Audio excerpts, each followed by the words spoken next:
మనం కొంతసేపు ధ్యానం చేసుకుందాం. చదవబడిన వాక్య భాగంలో మనందరికీ ఇది తెలిసిన వాక్య భాగమే. యేసు ప్రభు కానా వివాహంలో ఆయన నీళ్లను ద్రాక్షారసంగా మార్చిన ఈ వాక్య భాగము సందర్భము చూస్తూ ఉన్నాం. ఇప్పుడు మనం చదువుకున్న యొక్క వచనము, ఆ యేసు ఆ బాణలు నీళ్లతో నింపుడని వారితో చెప్పగా వారు వాటిని అంచుల మట్టుకు నింపిరి అనే మాట చూస్తూ ఉన్నాం. ఈ యొక్క పై వచనంలో చూస్తే అక్కడ 6 రాతి బాణలు అనే మాటను కూడా మనం చూస్తున్నాం. ఈ 6 అనే మాట మానవుని సంఖ్య ఇంటున్నది. దేవుడు సృష్టి క్రమంలో మరి 6వ దినాన్న మనిషిని చేసినట్లుగా మనందరికీ వాక్య భాగంలో తెలిసిన విషయమే. ఆ తర్వాత ఈ యొక్క రాతి బాణలు అనే మాట కూడా మానవ శరీరాన్ని ఇది సూచిస్తూ ఉంది అనేది మనకు తెలుస్తూ ఉన్నది. ఎందుకంటే పౌలు భక్తుడు కూడా పత్రికల భాగంలో ఒక మాట అంటాడు, ఈ యొక్క మంటి ఘటంలో దేవుడు ఐశ్వర్యాన్ని పెట్టాడు. మంటి ఘటము మట్టితో చేయబడిన మానవునికి ఈ ఘటము అంటే కొండ, ఈ ఘటంలో మట్టి ఘటంలో దేవుడు ఐశ్వర్యాన్ని పెట్టాడు అని అంటే ఆయన తన స్వరూపమందు తన చేతులతో మానవ నిర్మించి ఆయన జీవవాయువును ఊదగలడు, జీవాత్మ ఆయన. కనుక ఇటువంటి మట్టి కుండలో దేవుడు ఐశ్వర్యాన్ని పెట్టాడు అని పౌలు గారు ఆ సందర్భంలో మాట్లాడుతున్నారు. కనుక 6 అనేది మానవుని సూచిస్తుంది. ఈ రాతి బాణ అనేది కూడా మానవుని తెలియజేస్తూ ఉన్నది. ఈ యొక్క బాణ అనే మాట ఇప్పటి వాళ్ళకి ఎవరికి తెలియదు, పెద్దవాళ్ళకి మాత్రమే తెలుసు. అది కూడా పల్లెటూళ్ళలో చూసి ఉంటాం. పెద్ద అక్కడ మట్టి దాదాపు మనిషిత్తు బాణాలు కూడా వాటిల్లో ధాన్యము సేకరించి వాళ్ళు సంవత్సరం అంతా దాన్ని దాచిపెట్టుకుంటుంటారు పల్లెటూరులో. మరి ఇప్పటి వాళ్ళకి అది తెలియదు, వాళ్ళు చూడలేదు కూడా. కనుక ఈ 6 రాతి బాణలు 6 మానవునికి బాణ శరీరానికి మరి సూచనగా కనపడుతూ ఉన్నది. వాటిని అంచుల మట్టుకు నింపిరి, నీళ్లతో నింపిరి అనే మాట చూసినప్పుడు నీరు దేవుని వాక్యానికి సూచనగా కనపడుతున్నది. అనేక వాక్య భాగాల్లో మనం చూసినప్పుడు ఈ నీరు వాక్యానికి సూచనగా కనపడుతున్నది. ముందు మరి ఈ యొక్క వచనాల్లో మనం చూడబోతూ ఉంటున్నాం. కనుక మరి యొక్క 6 రాతి బాణములు మానవుని, నీరు దేవుని వాక్యాన్ని సూచిస్తూ ఉన్నప్పుడు అక్కడ ఇంకొక మాట 2-3 తూములు అన్నా కూడా మనకు దాని లెక్క తెలియదు. మన పెద్దవాళ్ళకేమో తెలుసునేమో తూములు అంటే. అయితే వాళ్ళు ఇచ్చిన వివరణ ఏంటంటే 2-3 తూములు అంటే 70 నుంచి 100 లీటర్స్ ఆఫ్ వాటర్ అంత స్టోర్ చేసే అంత కెపాసిటీ ఉంటే దాన్ని 2-3 తూములు అంటే 70 నుంచి 100 లీటర్ల దాకా స్టోర్ చేసే కెపాసిటీ ఉన్నాం అనమాట. అయితే ఈ యొక్క నీళ్లు గురించి మన ఈ కెమికల్ ఫార్ములా చూస్తే H2O hydrogen 2 parts, oxygen 1 part, 2 కలిసి నీరుగా ఉంది అని సైన్స్ మనకు తెలియజేస్తున్నది. అయితే మానవ శరీరంలో కూడా 70% నీరు ఉందని శాస్త్రజ్ఞులు మరి వైద్య నిపుణులు తెలియజేస్తున్నారు. శరీరం అంతా 70% నీరు. ఈవెన్ బ్రెయిన్ లో కూడా ఆ నీటి శాతం ఉంది అని తెలియజేస్తుంది. బ్రెయిన్ లో కూడా నీటి శాతం ఉందంటే నీళ్ళల్లో బ్రెయిన్ తేలాడుతుంది అని కాదు అర్థం. ఆ బ్రెయిన్ లో కూడా నీటి శాతం ఉంది అని, అది నీళ్లు ఈ దేహానికి మనకు ఎంతో అవసరమని, ఎంతో మేలు చేస్తుందన్న విషయాన్ని ఇందువల్ల మనము తెలుసుకుంటున్నాం. కనుక ప్రభునందు ప్రియులారా, మరి ఈ యొక్క సందర్భంలో ఈ నీళ్లను గురించి, నీళ్లు దేవుని వాక్యానికి సూచనగా కనబడుతూ ఉంటే మరి ఈ యొక్క నీరు మనకు ఏ రీతిగా ఎంత మేరకు అవసరమై ఉంటున్నదో మనందరికీ తెలిసిన విషయమే. కాబట్టి ఈ యొక్క నీళ్లను గురించి, నీళ్ల యొక్క నేచర్, నీళ్ల స్వభావాన్ని గురించి మనము తెలుసుకున్నట్లయితే ఇది మొట్టమొదటిగా నీటికి ఉన్న గుణం ఏంటంటే దాహాన్ని తీర్చే గుణము నీళ్లకు ఉంది. అయితే మనకు దాహం వేసినప్పుడు మరి సపోజ్ మీరు పరీక్ష చేయండి, కూల్ డ్రింక్ తాగి చూడండి, మామూలుగా నీళ్లు తాగి చూడండి, ఏది ఎక్కువగా మన శరీరానికి ఉపశమనాన్ని కలిగిస్తుందో మనకు తెలిసిపోతుంది. కనుక మరి డాక్టర్లు కూడా కూల్ డ్రింకులు తాగొద్దు అని చెప్తున్నారు వాళ్ళు. కనుక ఈ యొక్క నీటి యొక్క స్వభావం, మొట్టమొదటి స్వభావం ఏంటంటే చాలా ఉన్నాయి. అయితే 3 స్వభావాలను మాత్రమే మనం ధ్యానం చేద్దాం. ఆ మొదటిది దాహం. మనిషికి దాహమైనప్పుడు, ఎండలో తిరిగి వచ్చినప్పుడు, లోపలికి ఇంట్లోకి వచ్చినప్పుడు మనం ఫస్ట్ కోరేదండి అన్నం పెట్టమని, లేకపోతే ఇంకేదన్నా ఏమని అడగము. కానీ మొట్టమొదట మనం కోరేది నీళ్లు. ఎప్పుడైతే ఈ యొక్క బాడీ అంతా డీహైడ్రేషన్ అయిపోతుందో, నీటి శాతము మరి నీరు దేహం నుంచి వెళ్ళిపోతుందో, మానవుడు స్పృహ తప్పి పడిపోయే అవకాశం ఉన్నది. దాన్నే ఎండాకాలం అయితే వడదెబ్బ అని కూడా అంటారు. కనుక మానవ దేహానికి నీరు చాలా అవసరమైనది. ఒకతను ఈ కొబ్బరి బొండాలు, ఎల్నీరు అమ్ముకునే అతను 2 వైపులా సైకిల్కి వాటిని తగిలించుకొని ఒక చిన్న కుమారుణ్ణి, మరి అతను వ్యాపారం చేసుకునేవాడు, ఎల్నీరు వ్యాపారం.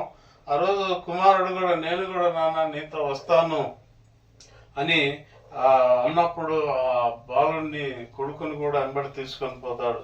కొంత దూరం వెళ్ళిన తర్వాత ఆ కుమారుడు అడుగుతాడు, నాన్న నాకు చాలా దప్పిక అవుతుంది, దాహం అవుతుంది, ఒక ఎల్నీరు కొట్టియమంటే ఆ తండ్రి అంటాడు, ఇంకా కొంచెం దూరం వెళ్ళారా, ఎక్కువ దూరం లేదు అని. అంటే అతని ఉద్దేశం ఏంటంటే, ఒకటి కొట్టి కుమారునికి ఇస్తే దానికి వచ్చే డబ్బులు పోతాయి అని ఈ తండ్రి లెక్క. కాబట్టి ఇంకా కొంత దూరం, ఎంత చిన్న బాలుడు, వాడు వయసును బట్టి ఓర్చుకోలేడు. మనం కూడా ఆ నీళ్లు లేకపోతే ఆ పరిస్థితి ఏంటో మనకు బాగా తెలుసు. కాబట్టి ఇంకా కొంత దూరం అని వెళ్ళిపోయిన తర్వాత ఆ నాలుక, ఆ గొంతంతా ఎండిపోయి ఆ చిన్న బాలుడు, కుమారుడు చనిపోతాడండి. కాబట్టి ప్రభునందు ప్రియులారా, ఒకటి కొట్టి తన కొడుకు ఇచ్చింటే బతికేవాడు. ఇప్పుడు నువ్వు ఎంత వ్యాపారం చేసి ఎంత సంపాదించినా తిరిగి ఆ కొడుకును సంపాదించగలడా? లేదు. కనుక ప్రభునందు ప్రియులారా, సమయ సందర్భము అనేది మరి చాలా ప్రాముఖ్యమైనది. మరి ఆ కుమారునికి ఆ సందర్భంలో అవి ఇచ్చింటే తన కుమారుడు బతికేవాడు. అదే రీతిగా మనము లోకంలో శరీర రీతిగా జీవించి ఉండాలంటే ఆహారము, నీరు, ఆక్సిజన్, ఈ 3 చాలా ప్రాముఖ్యమే. అయితే ఈ 3 ఏది లేకపోయినా మనిషి జీవించే అవకాశము లేనే లేదు. కనుక ఈరోజు మనం నీళ్ల గురించి మనందరికీ తెలిసిన విషయమే. ఇది ఈ మెసేజ్ అంతా అయిపోయిన తర్వాత అప్పుడు అనిపిస్తుంది, ఇది అందరికీ తెలిసిందే కదా అన్నట్టుగా అనిపిస్తుంది. కాబట్టి మొట్టమొదటి స్వభావము, నేచర్ ఆఫ్ ద వాటర్, ఇది దాహాన్ని తీర్చేది. ఒకసారి అందుకే ప్రభు ఏమంటాడంటే, నా పేరట ఎవరికైనా మీరు గిన్నెడు చల్ల నీళ్ళు ఇస్తే దాని ఫలితాన్ని మీరు పోగొట్టుకోరు అని అంటాడు. కాబట్టి నీళ్ళ యొక్క విశిష్టత, దాని గొప్పతనం ఎంతో మనందరికీ తెలిసిన విషయమే. కాబట్టి నీళ్లు దాహాన్ని తీర్చేగా మనందరికీ తెలిసిన విషయమే. మరి సందర్భంలో ఆదికాండము 21వ అధ్యాయము 19వ వచనం చూద్దాం. ఆదికాండము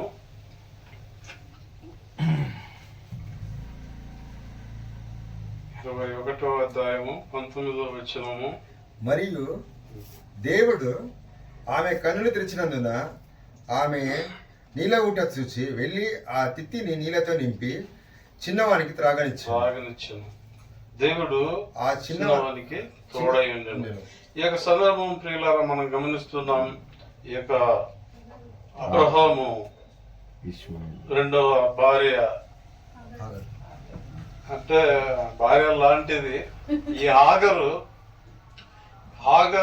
అతని కుమారుడు ఇస్మాయిల్. ఈమె శారా వాళ్ళిద్దరిని పంపేయమని చెప్పిన తర్వాత ఈ అబ్రహాము ఒక రొట్టెను, నీళ్ల తిత్తిని వాళ్ళకి అప్పచెప్పి అక్కడి నుంచి పంపేసిన తర్వాత ఆ బెయేర్షెబ అరణ్యములో, ఇక్కడ అరణ్య ప్రాంతానికి వచ్చారు. ఇది అరణ్యము అని తెలుగులో రాశారు, కానీ ఆ ప్రాంతము ఇస్రాయేల్ హోలీ ల్యాండ్ సందర్శించిన వాళ్ళు చెప్పేది ఏంటంటే అదంతా ఎడారి, ఏమి చెట్లు కూడా ఏమి ఉండవంట. మనము టీవీల్లో కొన్ని విజువల్స్ లో మనం చూసినప్పుడు అంతా ఎడారిగానే కనపడుతుంటది, ఏమి ఉండదు అక్కడ. ఆ ప్రాంతానికి వచ్చినప్పుడు ఆ చిన్నవాడికి మరి దాహం వేస్తున్నప్పుడు ఈ యొక్క ఆగర్ ఏం చేస్తుందంటే ఆ పిల్లవాడిని ఒక పొద దగ్గర వదిలేసి వింటి వేత దూరం అంటే ఇప్పుడు బాణం ఉంది కదా, బాణం వేస్తే ఎంత దూరం పోద్దో అంత డిస్టెన్స్ అన్నమాట.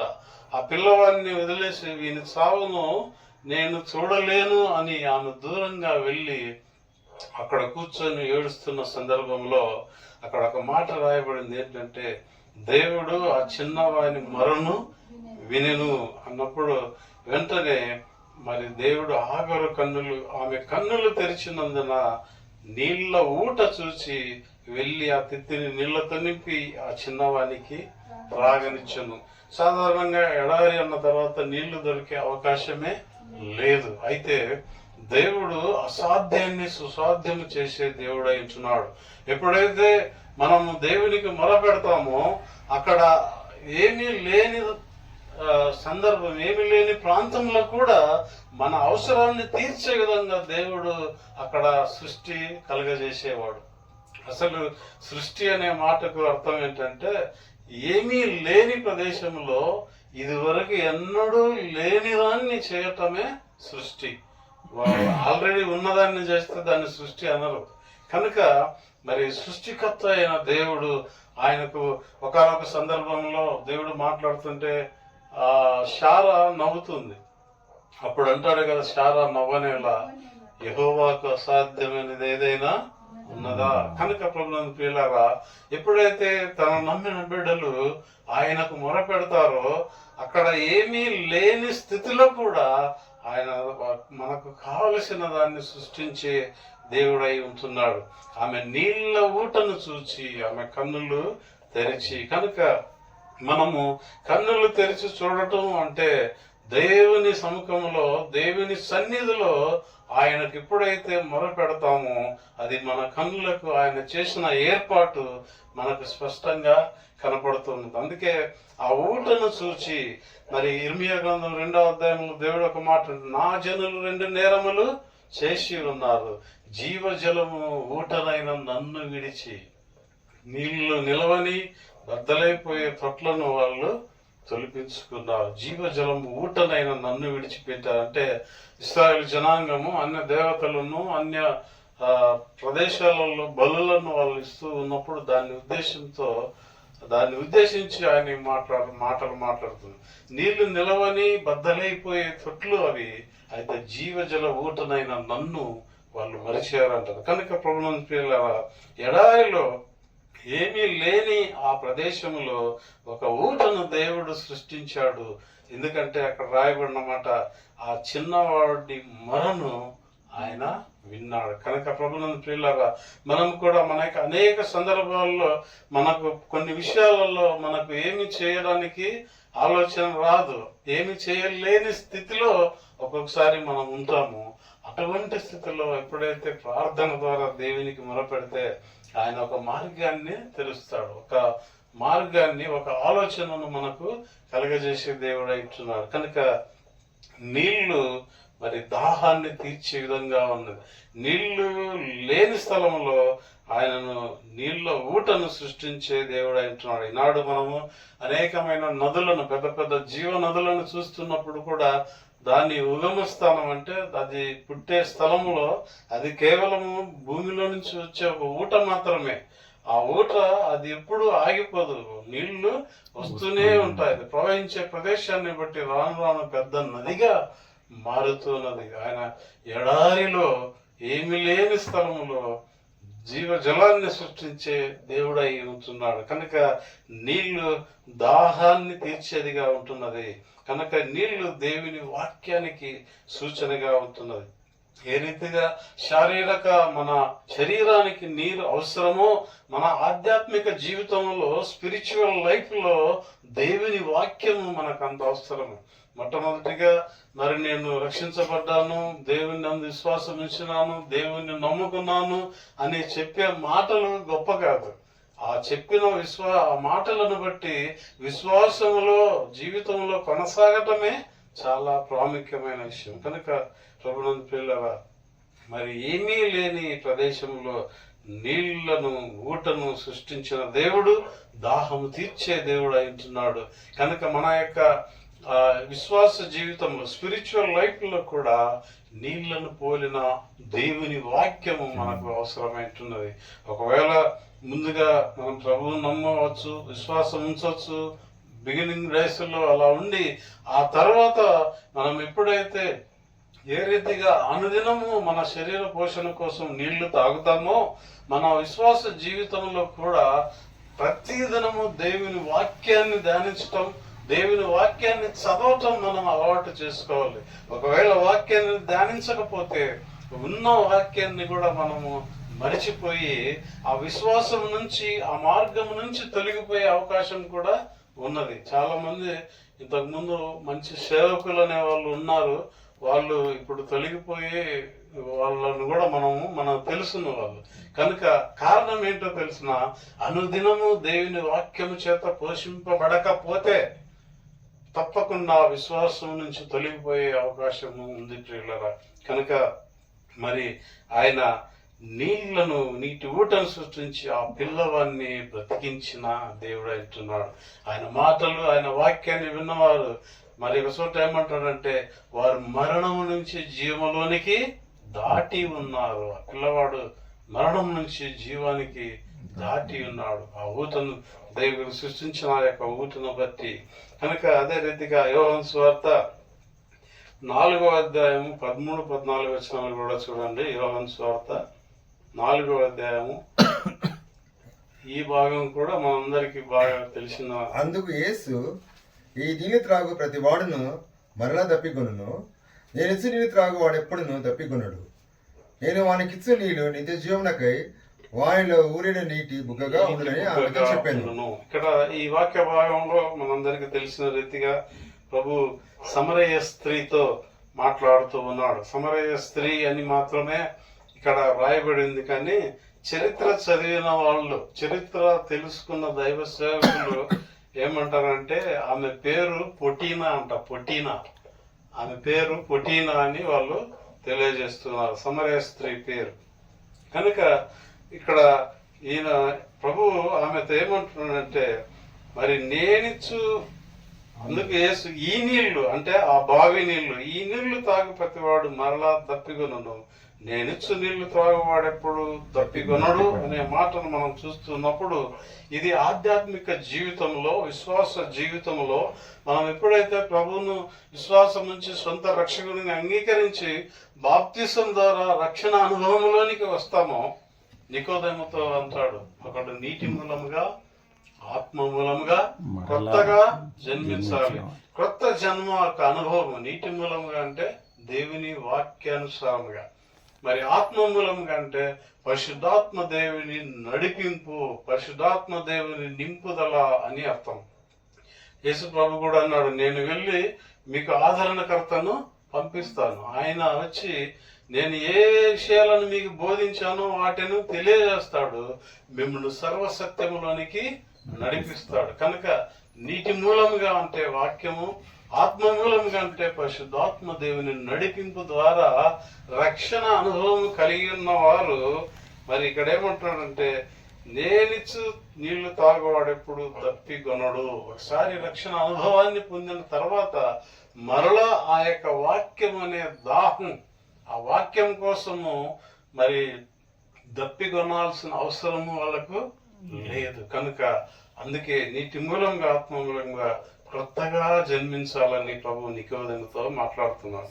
దప్పికొనడు, నేను వానికిచ్చు నీళ్లు నిత్య జీవమునకై వానిలో ఊరని నీటి బుగ్గగా ఉండునని ఆమెతో చెప్పాను.